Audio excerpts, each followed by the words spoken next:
Welcome, everybody, to a very special episode of the BoomTube podcast. Today, I have a very special guest. This is actually my brother-in-law, Calum, over in Nashville. Calum, what's going on, buddy? Just living the dream, try not to die young. Yeah. That's all we can do, right? How's your summer going, man? Pretty good. It's starting to dry out a bit, so I can, hopefully see some actual sun. Yeah. Out here, man, it's been nothing but humidity and rain, and it was like monsoon season there for a while, and we're finally getting some sun, but now it's just muggy, and I can't complain, though. It's not snowing. At least it's not snow. I had to peel a 4-year-old off of a wall the other day because it was so humid she stuck to it. I believe that. I'm actually afraid by the time we're done with this here, I'm going to be stuck to this chair, and that might be a lovely ASMR sound for all of our listeners. So that good leather peel. Right. Calum, he's my brother-in-law. He's out in Nashville, so hopefully we can make that pretty clean and sound good for everybody. We're going to kind of do a little bit of a different format. We're going off of some open-ended questions, just kind of some discussions, getting some perspective on things. And we are going to have a normal episode where we focus on the news that should be coming out on Wednesday.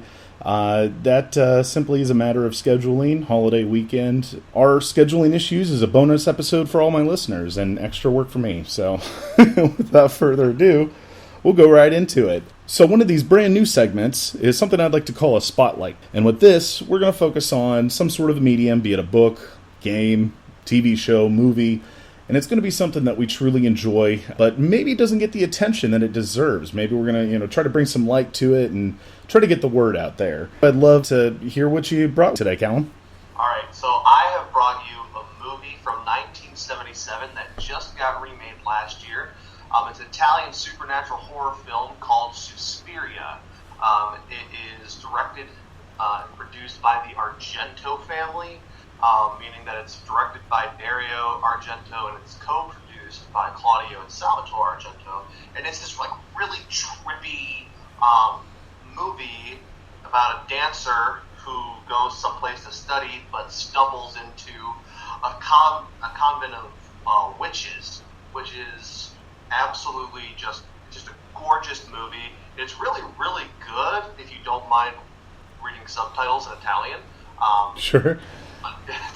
It's a gorgeous movie. The colors are just phenomenal. I think it's much better than the Suspiria film they just made this past year. But I love this movie. The music is incredible. Definitely something you shouldn't watch late at night, especially in the dark because of all the colors and how rapidly it changes. But it's just an absolute acid trip of a movie, and I enjoy it immensely. And I don't think that people really remember it too much, both because it's classified as Euro horror, and it's also Italian. Sure. Okay, so it's a bit more experimental. It's a bit different than, say your typical slasher film, ghost film, things like that. It's got some really gorgeous scenes. There's a scene where the main character Susie is doing a dance for the witches who are absorbing her life force, her youth and perfect beauty, they call it. They're absorbing it, and as she's dancing, another girl is getting killed in the movements that she's making. Oh, wow. That's pretty cool. So it's kind of like a mirror effect or like a puppet effect or something. Exactly. So, they're all standing around her, as she's dancing, kind of judging her, and then in another room, there's all these hooded figures as this girl is just getting, supernaturally murdered, I suppose. I've never seen it myself, but I've always seen screenshots of this movie or short clips of it in a YouTube list or something, and I always see the bright colors, almost like they took those the colored plastic film and just directly put that over the lens, so you have that super sharp high contrast yellow, red, blue. The colors do look amazing. It looks like you said, the visuals alone sound like it's something I should check out. It's one of those ones where it looks like it's just shot through the tube of a neon sign for a lot of it. Ooh, I like that. That's a good way to put that. It's a gorgeous movie. It's one of those movies where people will be like, all right, I've seen this once. I can check it off the list and never watch it again. I did see the remake. It was more of a classic slasher than it was the Euro horror crazy visual that the original Suspiria was. Yeah. It was, if it wasn't being based off of the original Suspiria, I feel like this was a pretty decent movie. But having guys had to compare it to one's remaking, and I think it just kind of fell short. All the beloved visuals are pretty much gone. The story still remains, but that's arguably the less good part of the movie. Sure. More of the vibrant colors and the beautiful visuals and music combo is more what Suspiria is known for, rather than the chair-gripping story that it is. Right. Well, that's interesting that you mentioned the audio with the visual, because I do think that is something that is often overlooked in movie making, because that's all about atmosphere, you know? I remember, this was in the early 2000s, the original Resident Evil movie. I remember watching a interview with Marilyn Manson, and he actually did the composition for the music in that movie.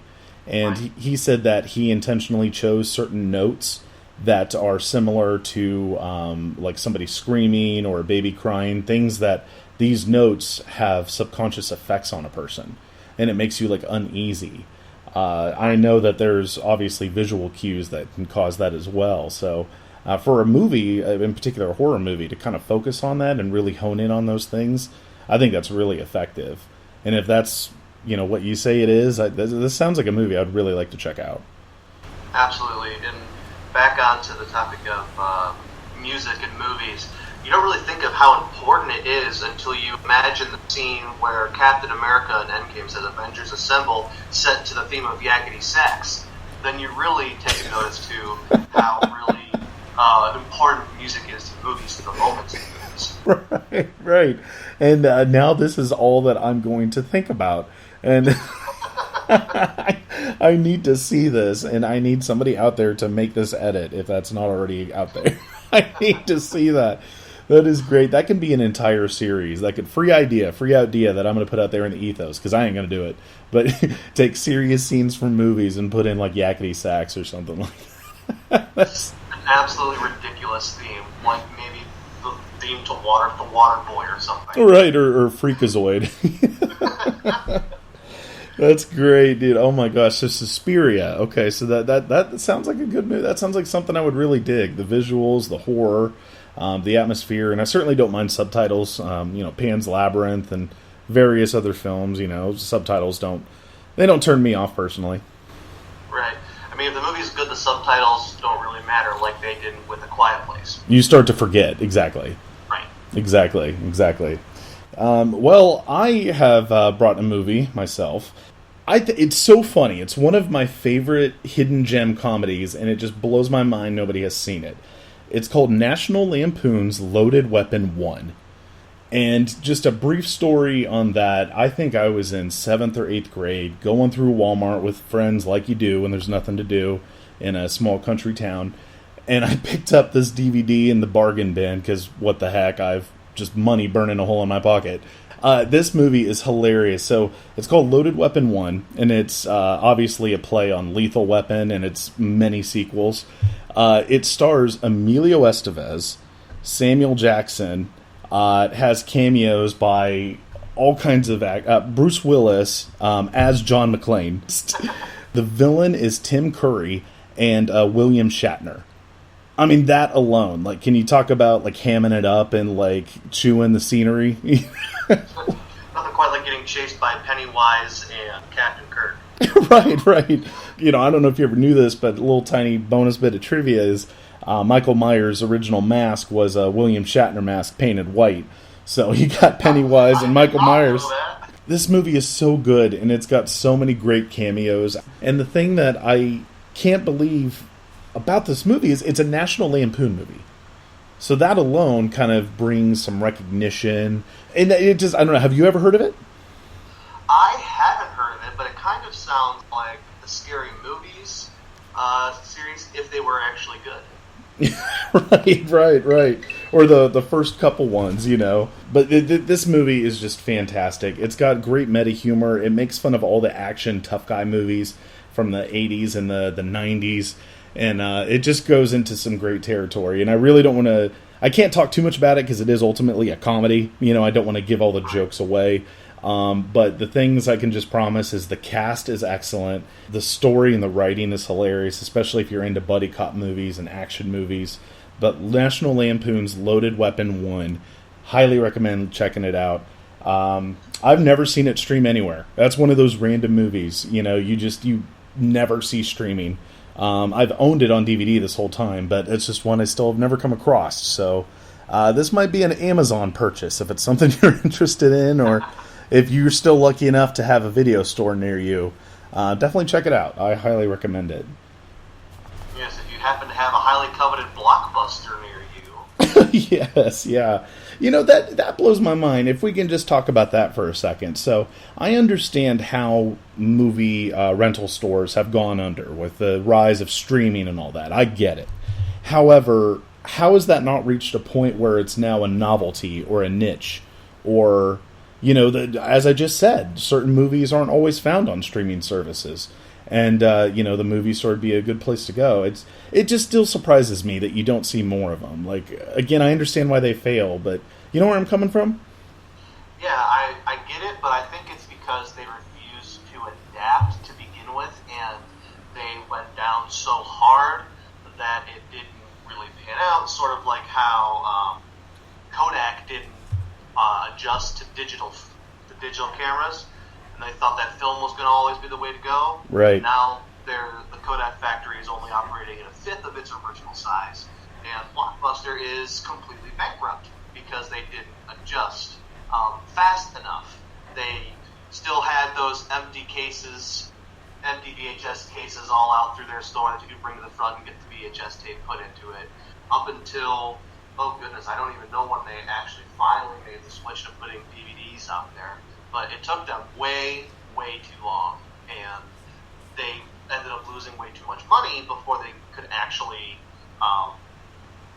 make that change. They were they were 6 feet under the water before they put the life jacket on. Oh, that's a great way of putting that. A little too late. You know, they're past the point of no return. But like, so the ones I'll still see are family videos. I'll see them randomly here and there, so they're still out there. What I would do, personally, if I worked for this company, I feel like they need to have a marketing or an advertising campaign focused purely on, like, oh, can't find that movie? Guess what? We have it. I don't know. I just find if it doesn't happen within the next 5 to 10 years, you watch it, in about 15, 20 years, it'll come back full circle, and video stores will be the hottest thing. It'll be amazing. You can kind of, it might not happen. We're going to move on to some video games, because Calum and myself, I think we both consider ourselves pretty big gamers. We enjoy quite a bit of that stuff, so you and I can dive into that. Kind of had a little question for you. I kind of wanted to pose something for you, since you are a gamer. I don't know about you. Maybe this is just me. Maybe I'm crazy. Maybe not. I don't know. But do you ever, just in real life, going about your day, do you ever visualize video game mechanics or graphics or just some sort of asset from video games? Do you ever try to visualize or overlay that stuff in real life? Do you know what I mean? So whenever I'm just kind of like walking, my fiance were walking through downtown Nashville, and I was just imagining like the mechanic in Watch Dogs, where people's information was sort of just popping off their heads. Right. And I was just amusing myself by making up terribly amusing stories about them. Like Gerald over here with a really long beard. He tried to become a children's author and failed miserably because Tanky the Tank did not take off. And that's sort of what I do. I just, like, every person has a different thing, and it's just a way to keep myself entertained. Right. Well, I'm glad I didn't throw you a huge curveball here, because, you know, I have to admit, I do that. It'll kind of change up from time to time. I know a couple years ago, I would visualize the quest marker from Skyrim, Where if I knew I was going down at the end of town, I knew where that compass, I knew that marker was down there pointing me to go east or wherever. But lately, the thing that I've been seeing is if I'll see like a group of birds flying around, like a flock of birds, I'll imagine the Red Dead Redemption 2 Deadeye system. All in my head, I'll picture painting them with all those red X's and then blasting them all in succession. And it's like I'm not even a hunter or anything like that, but I'll see all those birds, and I know in the game, anytime I saw a bunch of birds, I was like, I need the feathers, and I'd blast them. But I'll see that, and then something else I'll have. There's one of my favorite video games lately. It's called XCOM 2. Have you ever heard of that? If you describe it, maybe. So it's called XCOM 2. It's obviously the second in a series. Never played the first, but it's a real-time strategy that kind of plays out like a board game. You're pretty much a group of commandos, and one by one you choose them to make moves, whether it's move, hide, duck, and raise their defense, make an attack, things like that. But it's all turn-based, and it's really cool. Well, if you choose to attack somebody, and again, being turn-based, when it's actually your turn, time just freezes pretty much, so it can sit there forever. But when you choose to attack, you go to each of your targets, and it shows a percentage. It's your chance of hitting it. So it'll be like 81%, 3%, whatever. And so just before we started this podcast, I had to throw away a napkin, and I turned around, and there's the trash can, and I'm visualizing it, and then I picture 31%. There's no way I'm making this, because I'm just way too uncoordinated. And then I'll throw it, and then sure enough, I'll miss it, but that's, The Wave Racer game. Yes. The Wave Racer game, the jet skis. Yes. Every time I'm peeling out of a parking spot, it's turbo! That's great. That's great. Sometimes I will do that at a red light, and I'll think, here I go! Well, I'm glad I'm not crazy. I'm not the only one. But, hey, I know that you're actually hyped about a game coming up. Elden Ring, I think it was called? Yes, Elden Ring. Elden Ring, I am just so stoked for it. So, we all got caught up in the hype of Game of Thrones. Sure. We were all there. We were all, whether we were disappointed or not, there to see the end of it. Right. And George R. R. Martin can build a world like nobody else can. And the only person I ever thought could rival that was Hidetaka Miyazaki from Software, the development company that makes the Dark Souls games, like all three of the Dark Souls games, Bloodborne and Sekiro, which just came out earlier this year. Those are the get good games, right? Yeah, those are the games where you throw yourself up against a brick wall and you do it time and time again. You finally figure out that this is how you have to do it to beat them, or you just cave in and throw the game away. So Dark Souls is one of my absolute favorite games. I bought the remaster the second it hit stores. I played all three all the way through to completion, which is like #humble brag there that I've beaten all three Dark Souls games. Yeah, just tossing that out there. I like that. just letting you know. All right. But so I've always been so interested in the lore because they don't really talk too much of the lore in game. You can play an entire Dark Souls game and not have any clue what's going on. You just get to the end and you're like, oh, hey. And I'm not going to spoil it for anybody who's going to play Dark Souls, but each Dark Souls game you have a choice at the end that affects the outcome, and you make whatever choice, and you have no idea the ramifications of them because you just made it on a whim. Because the lore is so hidden. Usually it's hidden in like item descriptions and NPC characters that you have to complete their quests, or you have to do some ridiculous quests. Like there's one in Dark Souls 3 where you have to die so many times that this guy gets so excited that you're becoming what's called hollow that he just dies of excitement. Oh my gosh! So it's a dash of cryptic. And I do like that. I like, because that's not how the real world works. People don't speak in exposition. I like that. That's pretty cool. It kind of reminds me of like Skyrim, to touch on that again. all those extra books. You could certainly never read a single word of it, but if you were interested enough, you could certainly learn a lot more lore. You can absolutely read all 8 volumes of the Wing, like I totally didn't do. The lusty Argonian maid. I don't know a thing about that one, but that's awesome. That's really cool. So we're talking about a really difficult, quote-unquote, get good game, and we're already talking 2 master storytellers. Is that what you're saying, pretty much? Yes. We're talking 2 master storytellers, and individually I'd fall in love with them because I'm working my way through this book series right now after the actual show ends, and I'm helping my buddy play through Dark Souls Remastered for the very first time. Okay. And then the other day I was just scrolling through the Twitter webs, and I came across George R. R. Martin and Miyazaki of From Software are coming together to make a new game. And I was like, they're what? A brand new game with lore entirely made by George R. R. Martin and Hidetaka Miyazaki. I'm probably butchering his name, but that's okay. I've bought all 3 games multiple times. I think I earned the right to mispronounce this man's name. Right. Yeah, that's so. You've bought in the game several times for the remasters, the different systems, all that good stuff. Yeah, all the DLC. Yeah, yeah. I was telling Nate before. Gosh, I swear I don't intend to keep bringing up Skyrim. I promise. But to bring up Skyrim yet again, I've honestly probably bought in that game probably 5 times, and it's not like selling and then rebuying. It's the remaster, then this system, then that remaster, and then. Yeah. But that's a good game. That's a sign of a good game. Absolutely. I just like throwing all the mods on.